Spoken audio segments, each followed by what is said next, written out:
ಅರಣ್ಯ ಏನು ಒತ್ತುವರಿ ಮಾಡಿಕೊಂಡು ಜನಗಳಿಗೆ ತೊಂದರೆ ಕೊಡ್ತಾ ಇದ್ದಾರೆ.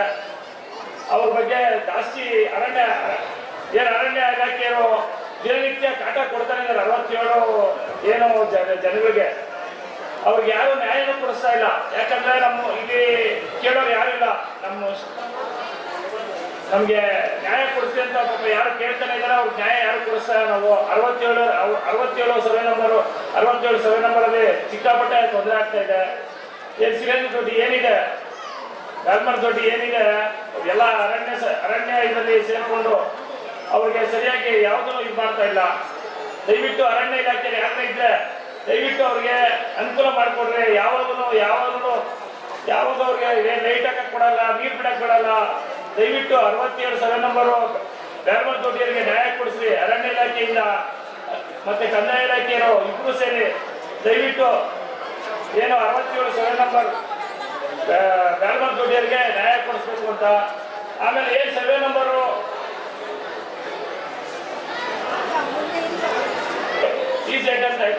ಝೋನ್ ಅಂತ ಮಾಡ್ತಾ ಇದ್ದಾರೆ. ಏನ್ ಮಾಡ್ತಾ ಇದ್ದಾರೆ ಅಂದ್ರೆ ಎಲ್ಲರಿಗೂ ಏನು ಎಲ್ಲ 5 ಕಿಲೋಮೀಟರ್ ವ್ಯಾಪ್ತಿಯಲ್ಲಿ ಸೂಕ್ಷ್ಮ ವಲಯ ಅಂತ ಮಾಡ್ತಾ ಇದ್ದಾರೆ. ದಯವಿಟ್ಟು ಇದಕ್ಕೆಲ್ಲರೂ ನೀವೆಲ್ಲ ಸಹಕರಿಸಿ ಈ ಹೋರಾಟಕ್ಕೆ ಎಲ್ಲರೂ ಗಮನ ಕೊಡ್ಬೇಕು. ಯಾಕಂದ್ರೆ ಎಕೋಸಿಸ್ಟಮ್ ಆದ್ರೆ ಯಾರಿಗೂ ಇಲ್ಲಿ ನೆಲೆಸಕ್ ಬಿಡಲ್ಲ. ಅಂದ್ರೆ ಏನು ಯಾರು ಸಾಮಾನ್ಯವಾಗಿ ಯಾರು ಮನೆ ಕಟ್ಟಕ್ ಬಿಡಲ್ಲ. ಎಲ್ಲ ಪರ್ಮಿಷನ್ ಇದು ವರಣ್ಯ ಅಂತ ವೈಲ್ಡ್ ಲೈಫ್ ಅಂತ ಇಲ್ಲಿ ನಾವು ಪರ್ಮಿಷನ್ ತಗೋಬೇಕಂದ್ರೆ ಅರಣ್ಯ ಇಲಾಖೆ ಇದಕ್ಕೋಬೇಕು. ದಯವಿಟ್ಟು ಇದೆಲ್ಲ ಸಹಕರಿಸಿ ಎಲ್ಲರೂ ಒಗ್ಗಟ್ಟಾಗಿ ಹೋರಾಡಬೇಕು. ಏನು ಎಕೋಸಿಸ್ಟಮ್ ಒಳಗಡೆ ಏನು ಇದೆ ನಾವೆಲ್ಲರೂ ಒಗ್ಗಟ್ಟಾಗಿ ಕೆಲಸ ಮಾಡಬೇಕು. ಎಲ್ಲರೂ ಕೆಲಸ ಮಾಡಬೇಕು. ಏನು ಆಮೇಲೆ ಬಡವರಿಗೆ ನನ್ನ ಜೊತೆ ಕೈ ಜೋಡಿಸಿ ಏನು ಗಾಲ್ಮರ್ದಲ್ಲಾಗಲಿ, ಬ್ಯಾಟನ್ ದೊಡ್ಡಿ, ಶಾನ್ಗೌರ್ನಲ್ಲಿ, ಅಕ್ಕಿಪಿಕ್ಕಿ ಕಾಲೋನಿ, ಏನು ವಿವಾರದಲ್ಲಿ, ಬನ್ನಂಗಟ್ಟ, ಭೈರಪ್ಪನಹಳ್ಳಿ, ಸಂಬಿಗೆಹಳ್ಳಿ, ಚೆನ್ನೈನಹಳ್ಳಿ, ಬಳ್ಳಳ್ಳಿ ಗುಟ್ಟೆ ಏನು ಬಳ್ಳಳ್ಳಿ ನನ್ನ ಯಾವಾಗೂ ನನ್ನ ಫಂಕ್ಷನ್ ಮಾಡಿದಾಗೆಲ್ಲ ಕರೆದಾಗೆಲ್ಲ ಪಾಪ ಅವರು ನನಗೋಸ್ಕರ ಹೋರಾಡವ್ರೆ. ಅವ್ರಿಗೆ ತುಂಬ ಸ್ವಾಗತ. ಯಾಕಂದ್ರೆ ಯಾವಾಗೂ ನನ್ನ ಕರೆದಾಗೆಲ್ಲ 100 ಜನ ಬಂದು ಫಂಕ್ಷನ್ ಮಾಡಿದಾಗೆಲ್ಲ ಬಂದು ಆಯ್ತು ನೀವು ಗಮನ ಕೊಡ್ತೀರಿ, ನಿಮ್ಮ ಜೊತೆ ನಾವು ಇದ್ದೀವಿ ಅಂತ ಯಾವಾಗೂ ನಮ್ಮ ಮುಂದೆ ನಿಂತಿದ್ದಾರೆ. ಅವ್ರಿಗೂ ಏನು ಈ ದಿನ ಯಾಕೆ ಹೇಳ್ತಾ ಇದ್ದೀನಿ ಅಂದ್ರೆ ಈ ದಿನ ನಮಗೆ ಇದು ಪಂಚಾಯಿತಿ ಅಧ್ಯಕ್ಷರು ಕೊನೆ ದಿನ ಪಂಚಾಯಿತಿ ಅಧ್ಯಕ್ಷರು ಕೊನೆ ದಿನ. ನಾನು ನಿಮ್ಮ ಜೊತೆ ಯಾವಾಗೂ ನಿಮ್ಮ ಜೊತೆ ಇರ್ತೀನಿ. ನಾನು ನಿಮ್ದು ಏನು ಕಷ್ಟ ಸುಖದಲ್ಲಿ ಅಧ್ಯಕ್ಷ ಆಗೋದ್ಮೇಲೆನೂ ನಿಮ್ಮ ಜೊತೆ ನಿಮ್ಮ ಋಣ ನನ್ನ ಮೇಲೆ ಭಾರಿ ಇದೆ. ಅದು ಋಣ ತುಂಬಿಸಕ್ಕೆ ನಾನು ನಿಮ್ಮ ಜೊತೆ ಯಾವಾಗೂ ಸದಾ ಇರ್ತೀನಿ. ಅಧ್ಯಕ್ಷ ಇಳಿದ್ಮೇಲೆನೂ ಇಳಿದ್ಬಿಟ್ರು ಇವ್ರ ಕೆಲಸ ಏನು ಮಾಡ್ಕೊಡಲ್ಲ ಅಂತ ಹೇಳುತ್ತೆ. ನಮ್ಮ ಜೊತೆ ನಮ್ಮ ಡಿ.ಕೆ. ಸಾಹೇಬ್ರು ಇದ್ದಾರೆ, ಸರ್ಕಾರ ಇದೆ, ಸುರೇಶ್ ಅಣ್ಣವ್ರೆ, ನಾವೆಲ್ಲ ಒಟ್ಟಿಗೆ ನಮ್ಮ ಜೊತೆ ಎಲ್ಲರೂ ಇದ್ದಾರೆ. ನಮ್ಮ ಸರ್ಕಾರ ಇದೆ. ನಿಮ್ಗೆಲ್ಲರಿಗೂ ಏನು ಕೆಲಸ ಏನು ಕಾರ್ಯಕ್ರಮ ಏನು ಕೆಲಸ ಇದ್ದನು ನಾವು ಮಾಡ್ಕೊಡ್ತೀವಿ. ನಮ್ಮ ಅಧ್ಯಕ್ಷ ಇಳಿದ್ಬಿಟ್ರಪ್ಪ ಏನೂ ಮಾಡೋಕ್ಕಾಗಲ್ಲ ಅಂತ ಯಾರು ಏನು ಇದು ಮಾಡಿ ಆತಂಕ ಪಡ್ಬೇಡ್ರಿ. ಏನು ಬಡವರು ಸೈಟ್ ಕೊಡಿಸ್ಬೇಕಾಗ್ಲಿ, ಸೈಟ್ ಕೊಡಿಸೋದಾಗಲಿ, ಬಳ್ಳಳ್ಳಿ ಗುಟ್ಟೆದಾಗಲಿ, ಅಕ್ಕಿಪಿಕ್ಕಿ ಕಾಲೋನಿ ಹಕ್ಕುಪತ್ರ ಕೊಡೋದಾಗಲಿ, ಕಾರಣದಿಂದ ಹಕ್ಕುಪತ್ರ ಕೊಡಬೇಕಾಗಿತ್ತು. ಇವತ್ತು ಏನು ಅರಣ್ಯ ಮಂತ್ರಿಯವರು ಏನು ಹೇಳಿದ್ರು ಅಂದ್ರೆ ಇಲ್ಲಪ್ಪ ನಾನು ಕಾರ್ಯಕ್ರಮ ಮಾಡಬೇಕು, ಅರಣ್ಯ ಸಮಿತಿ ಹಕ್ಕಲ್ಲಿ ಕೊಡ್ತಾ ಇದ್ದೀರಿ, ಇವತ್ತು ನೀನು ಕೊಡಂಗಿದೆ ಕೊಡು, ಆದರೆ ಕೊಡಬೇಡ, ನಾನು ಬರ್ತೀನಿ, ಇಬ್ರು ಸೇರಿ ಕೊಡೋಣ ಅದನ್ನ ಅಂತ ಹೇಳಿದ್ದಾರೆ. ಅದಕ್ಕೋಸ್ಕರ ಏನಿದ್ದೀರಾ ನಮ್ಮ ಸಾಹೇಬರು ಬಂದಿಲ್ಲ, ಡಿ.ಕೆ. ಸಾಹೇಬರು ಬರ್ತಾರಂತೆ. ಏನು ನಮ್ಮ ಅರಣ್ಯ ಸಮಿತಿ ಅಕ್ಕವ್ರಿಗೆ ಏನು ಅಕ್ಕಿಪಿಕ್ಕಿ ಕಾಲೋನಿಗೆ ಹಕ್ಕುಪತ್ರ ಅರಣ್ಯ ಸಮಿತಿಯಲ್ಲಿ ಆಗಿರೋದ್ರಿಂದ ನಮ್ಮ ಫಾರೆಸ್ಟ್ ಮಿನಿಸ್ಟ್ರು ಮತ್ತೆ ನಮ್ಮ ಸಾಹೇಬರು ಡಿ.ಕೆ. ಸಾಹೇಬರು ಇಬ್ರು ಬಂದು ಅವ್ರಿಗೆ ಹಕ್ಕುಪತ್ರ ಕೊಡ್ತಾರೆ. ದಯವಿಟ್ಟು ಕ್ಷಮೆ ಇಲ್ಲ, ಯಾಕಂದ್ರೆ ಇವತ್ತು ಹಕ್ಕುಪತ್ರ ಕೊಡ್ತಾರೆ ಅಂತ ಅವರೆಲ್ಲ ಕಾತುರದಿಂದ ಇದ್ದಾರೆ. 10 ಲಕ್ಷ ಕೊಡ್ತಾರಂತ. ಅವರು ಕಾರಣಾಂತರದಿಂದ ಅವ್ರು ಏನ್ ಹೇಳಿದ್ದಾರೆ, ನಾನು ಬರ್ತೀನಿ, ಒಂದು 2-3 ದಿವಸ ಟೈಮ್ ಕೊಡ್ರಿ.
ಬನ್ನರ್ಘಟ್ಟ ಗ್ರಾಮ ಪಂಚಾಯಿತಿಯ ಕೊನೆಯ ದಿನ. ಈಗ 5 ವರ್ಷ ಇವತ್ತು ಆಡಳಿತ ಮುಗಿದಿದೆ.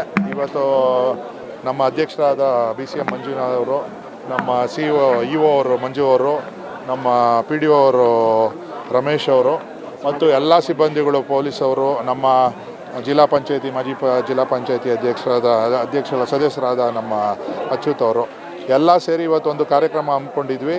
ಏನಂದರೆ ಇವತ್ತು ಬಡವರಿಗೆ ಸೈಟು ಸುಮಾರು ವರ್ಷದಿಂದ ಹಕ್ಕುಪತ್ರ ಕೊಟ್ಟಿರಲಿಲ್ಲ. ಅದೇ ಥರ ಈ ಅಕ್ಕಿಪಿಕ್ಕಿ ಕಾಲೋನಿಲಿ ಮಾಜಿ ಸಂಸದರಾದ MP DK ಸುರೇಶ್ ಅವರು ಅವಾಗ ಹೋರಾಟ ಮಾಡಿ 1934ನೇ ಇಸ್ವಿಲಿ ಮೈಸೂರು ಮಹಾರಾಜರು ಕೊಟ್ಟಿರುವಂಥ 350 ಎಕರೆ, ಅದ್ರ ಜೊತೆಗೆ 50 ಎಕರೆಲಿ ಮನೆಗಳ್ನ ಅವ್ರಿಗೆ ಹಂಚಿಕೆ ಮಾಡಬೇಕಾಗಿತ್ತು. ಇವತ್ತು ಆ ಕಾರ್ಯಕ್ರಮ ಇತ್ತು. ಇವತ್ತು ಫಾರೆಸ್ಟ್ ಮಿನಿಸ್ಟ್ರು ಇವತ್ತು ಟೈಮ್ ಕೊಟ್ಟಿದ್ದರು. ಕಾರಣಾಂತರದಿಂದ ಅವರು ಇನ್ನೊಂದು 5-6 ದಿನ ಮುಂದೆ ಬಂದು ನಾವು ಕೊಡ್ತೀವಿ ಅಂತ ಹೇಳಿದ್ದಾರೆ. ಅದೇ ಥರ ರೆವಿನ್ಯೂ ಮಿನಿಸ್ಟ್ರೂ ಇವತ್ತು ಅನೌನ್ಸ್ ಮಾಡಿದ್ದಾರೆ, ಏನು ಫ್ರೀ ಸೈಟ್ಗಳು ಆಮೇಲೆ ಹಕ್ಕುಪತ್ರ ಕೊಡೋದ್ರ ಬಗ್ಗೆ. ಅದಕ್ಕೂ ಒಂದು ಕಾರ್ಯಕ್ರಮ ಹಮ್ಮಿಕೊಂಡು ಡೆಪ್ಯೂಟಿ CM ಅವರು ಇವತ್ತು ಬರಬೇಕಾಗಿತ್ತು ಕಾರ್ಯಕ್ರಮಕ್ಕೆ.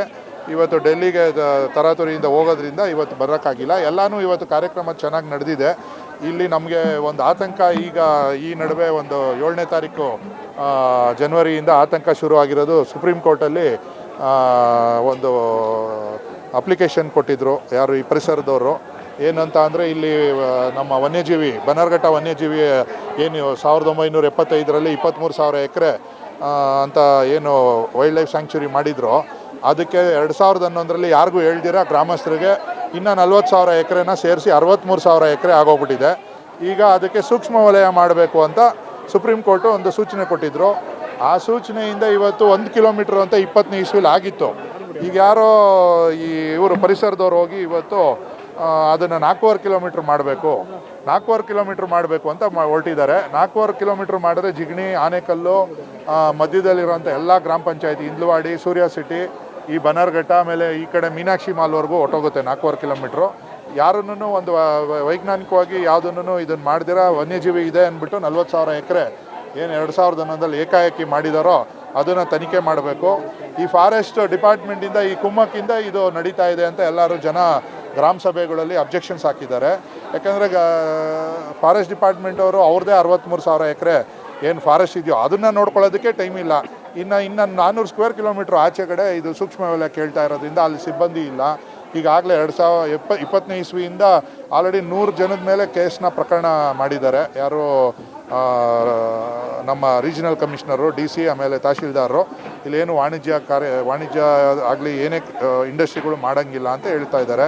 ಇವತ್ತು 1 ಎಕರೆ 9ರಿಂದ 10 ಕೋಟಿ ಬೆಲೆ ಬಾಳುತ್ತೆ. ಇವತ್ತು 400 ಸ್ಕ್ವೇರ್ ಕಿಲೋಮೀಟ್ರು ಅಂದರೆ ಒಂದೂವರೆ ಲಕ್ಷ ಎಕರೆನ ಇವರು ಕೇಳ್ತಾ ಇದ್ದಾರೆ ಸೂಕ್ಷ್ಮ ವಲಯ ಮಾಡಿ ಅಂತ.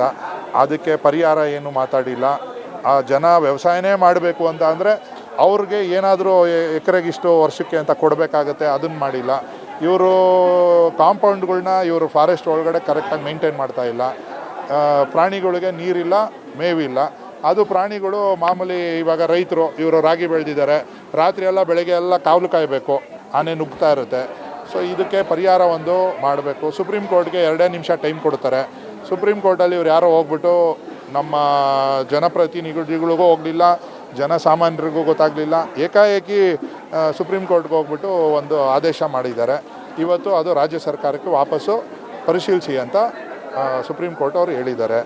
ಇವತ್ತು ಗೋಯಲ್ ಸಾಹೇಬರು ಅಂತ ಒಬ್ಬರು ಕಮಿಷನರ್ನ ಅಪಾಯಿಂಟ್ ಮಾಡಿ 2ನೇ ತಾರೀಕು ಬಂದಿದ್ದರು. 5ನೇ ತಾರೀಕು 524 ಪೇಜ್ನ ಸಡನ್ನಾಗಿ ರಿಪೋರ್ಟ್ ಕೊಟ್ಬಿಟ್ಟಿದ್ದಾರೆ. 4.5 ಕಿಲೋಮೀಟ್ರ್ ಮಾಡೋದ್ರಲ್ಲಿ ಸೂಕ್ತ ಅಂತ. ಇಲ್ಲಿ ಬರೀ ಇದೊಂದೇ ಪಂಚಾಯತಿಲಿ 20 ಸ್ಕೂಲ್ಗಳಿದೆ. ಇದೇ ಥರ ಇನ್ನು 8-9 ಪಂಚಾಯತಿಲಿ ಇನ್ನೂ 106 ಸ್ಕೂಲ್ಗಳಿದೆ. ಅದಾದಮೇಲೆ ವಿವೇಕಾನಂದ ಆಶ್ರಮ ಇದೆ, IIM ಕಾಲೇಜ್ ಇದೆ. ಈ ಥರ ಸುಮಾರು ಸಂಸ್ಥೆಗಳು ನಡೀತಾ ಇರೋದ್ರಿಂದ. ಆಮೇಲೆ ಸೂರ್ಯ ಸಿಟಿಲಿ 2,500 ಎಕರೆ ಜಮೀನುದಾರರು ರೈತರು 50% ಪಾಲ್ದಾರರ ಥರ ಹೌಸಿಂಗ್ ಬೋರ್ಡ್ಗೆ ಕೊಟ್ಟಿದ್ದಾರೆ.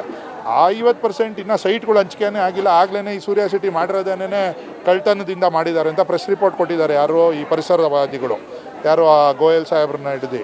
ಸೊ ಇದೆಲ್ಲ ಹುಷಾರಾಗಿ ಗಮನಿಸಬೇಕಾಗತ್ತೆ. ನಿಮ್ಮ ಒಂದು ಕೋರಿಕೆ ಏನಂದರೆ ಮಾಧ್ಯಮದವ್ರದ್ದು ಇದನ್ನು ಪ್ರಚಾರ ಕೊಡಬೇಕಾಗತ್ತೆ. ನಾವು ಈಗ ಲಾಸ್ಟ್ 15 ದಿನದಿಂದ ಏನು ಪಂಚಾಯಿತಿ ಮುಗ್ದೋಗೋದಕ್ಕೆ ಮುಂಚೆ ಗ್ರಾಮ ಸಭೆ ಕರೆದು ಗ್ರಾಮ ಸಭೆಯಲ್ಲಿ ಎಲ್ಲನೂ ಅಬ್ಜೆಕ್ಷನ್ಸ್ಗಳನ್ನ ರೆಕಾರ್ಡ್ ಮಾಡಿದ್ದಾರೆ. ಪಂಚಾಯತಿ ರಾಜ್ ಆ್ಯಕ್ಟಲ್ಲಿ ಸರ್ಕಾರ ಕೊಟ್ಟಿದ್ದಾರೆ ಅಧಿಕಾರ, ಏನು ಗ್ರಾಮ ಸಭೆಯಲ್ಲಿ ಯಾರಾದರೂ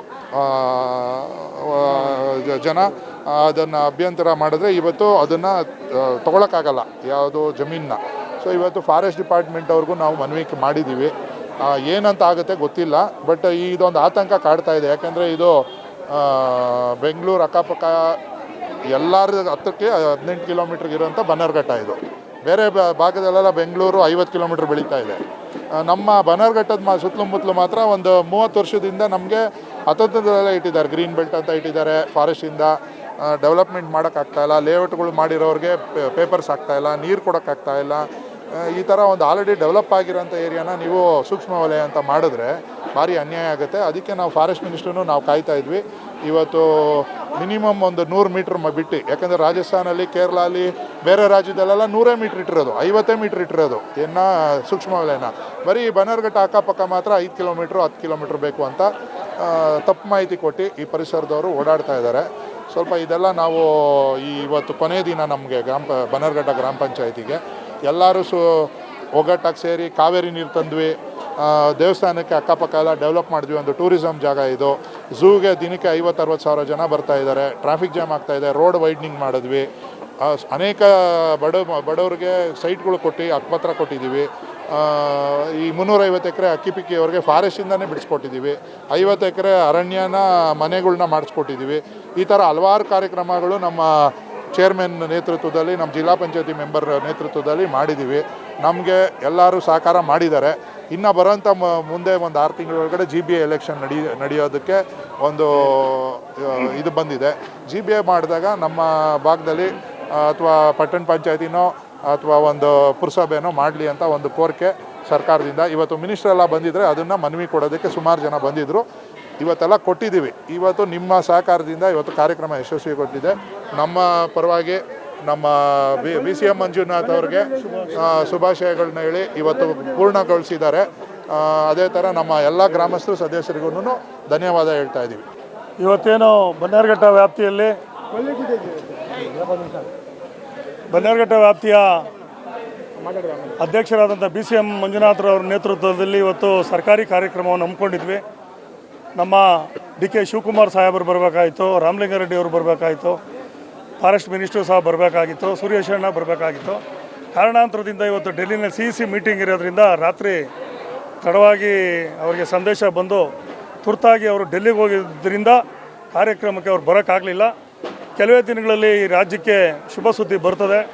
ಈ ಒಂದು ಬನ್ನರ್ಘಟ್ಟ ದೇವರ ಆಶೀರ್ವಾದದಿಂದ ನಾವು ಈ ಕಾರ್ಯಕ್ರಮವನ್ನು ಮಾಡ್ತೀವಿ ಅಂತೇಳಿ ಮುಖಾಂತರ ಹೇಳ್ತಾ ಇದ್ದೀವಿ. ಈಗಾಗಲೇ ಈ ಅಧ್ಯಕ್ಷರು ಏನು ಹಕ್ಕುಪತ್ರಗಳು ಬಾಕಿ ಇದ್ವೋ ಅವನ್ನ ಹೋರಾಟ ಮಾಡಿ ಹಕ್ಕುಪತ್ರ ಇರ್ಬೋದು, ಕಾವೇರಿ ಇರ್ಬೋದು, ಸಾಕಷ್ಟು ಅಭಿವೃದ್ಧಿ ಕಾರ್ಯಗಳನ್ನ ಮಾಡಿದ್ದಾರೆ. ಅವ್ರಿಗೆ ನಮ್ಮ ಪಂಚಾಯಿತಿ ಎಲ್ಲ ಸದಸ್ಯರು, ನಮ್ಮ ವಿನೋದಣ್ಣವ್ರ ನೇತೃತ್ವದಲ್ಲಿ ಅವ್ರಿಗೆ ನಮ್ಮ ಎಲ್ಲ ಗ್ರಾಮಸ್ಥರ ಪರವಾಗಿ ಹೃತ್ಪೂರ್ವಕ ಅಭಿನಂದನೆಗಳು ಸಲ್ಲಿಸಿ, ತದನಂತರ ಅವ್ರನ್ನ ಯಾವುದೇ ಕಾರಣಕ್ಕೂ ಈ ಒಂದು ಕೆಲವೇ ಒಂದು 10-15 ದಿವಸದಲ್ಲಿ ಈ ಒಂದು ಕಾರ್ಯಕ್ರಮನ ಏನು ಉದ್ಘಾಟನೆ ಕಾರ್ಯಕ್ರಮ ಆಯಿತು, ಹಕ್ಕುಪತ್ರ ಆಯಿತು, ಸುರೇಶ್ ಅಣ್ಣವರು ಸದ್ಯ ಮಿನಿಸ್ಟ್ರು ರಾಮಲಿಂಗಾರೆಡ್ಡಿ ಇರ್ಬೋದು, ಫಾರೆಸ್ಟ್ ಮಿನಿಸ್ಟ್ರ್ ಇರ್ಬೋದು, ನಮ್ಮ ಮುಂದಿನ ದಿನ ಶುಭ ಸುದ್ದಿ ತಂದು ಇದೇ ಜಾಗದಲ್ಲಿ ನಾವು ಒಂದು ಕಾರ್ಯಕ್ರಮವನ್ನು ಮಾಡ್ತೀವಿ ಅಂತೇಳಿ ಹೇಳ್ತಾ ಇದ್ದೀವಿ.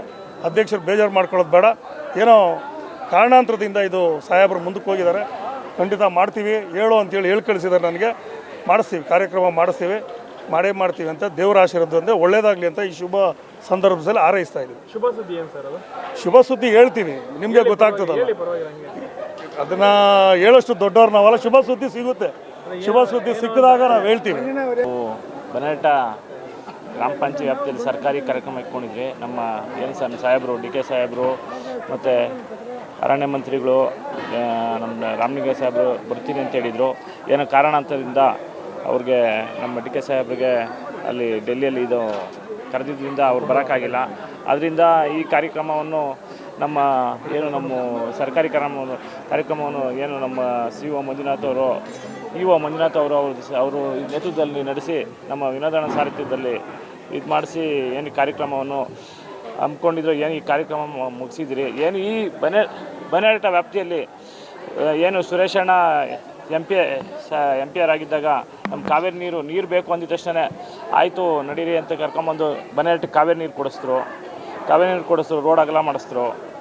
ನಮಗೆ ಹಲವಾರು ನಮ್ಮ ಬನೇಟ ಪಂಚಾಯತ್ ವ್ಯಾಪ್ತಿಯಲ್ಲಿ ಒಂದು 50 ಬೋರ್ ಹಾಕ್ಸಿದ್ರಿ ನನ್ನ ಅವಧಿಯಲ್ಲಿ. ಅದಕ್ಕೆಲ್ಲ ನನಗೆ ಇದು ಕೊಟ್ಟು ಶಕ್ತಿ ಕೊಟ್ಟು ನನ್ನ ಒಂದು 2.5 ವರ್ಷ ಏನು ನನ್ನ ಹಿಂದೆ ಏನು ನಮಗೆ ಕೆಲಸ ಮಾಡೋಕ್ಕೆ ನನ್ನ ಪ್ರೋತ್ಸಾಹ ಕೊಟ್ಟು ನನ್ನ ಈ ಇದಕ್ಕೆ ಎಲ್ಲರಿಗೂ ಜನಗಳಿಗೆ ಏನೋ ಕಾವೇರಿ ನೀರಾಗಲಿ ಬೋರಾಗಲಿ ವಿವಿಧ ಕಾಮಗಾರಿಗಾಗಲಿ ಎಲ್ಲನೂ ಹಿಂದೆ ನಿಂತು ನನ್ನ ಮುಂದೆ ಕಾರ್ಯ ನಡೆಸ್ಕೊಟ್ಟಿದ್ದಾರೆ. ಅವ್ರಿಗೂ ಮತ್ತು ನನ್ನ ಎಲ್ಲ ಗ್ರಾಮ ಪಂಚಾಯತಿ ಸದಸ್ಯರುಗಳು, ನಮ್ಮ ಎಲ್ಲ ಊರಿನ ಗ್ರಾಮಸ್ಥರಿಗೂ ಎಲ್ಲರಿಗೂ ಹೃತ್ಪೂರ್ವಕ ವಂದನೆಗಳು.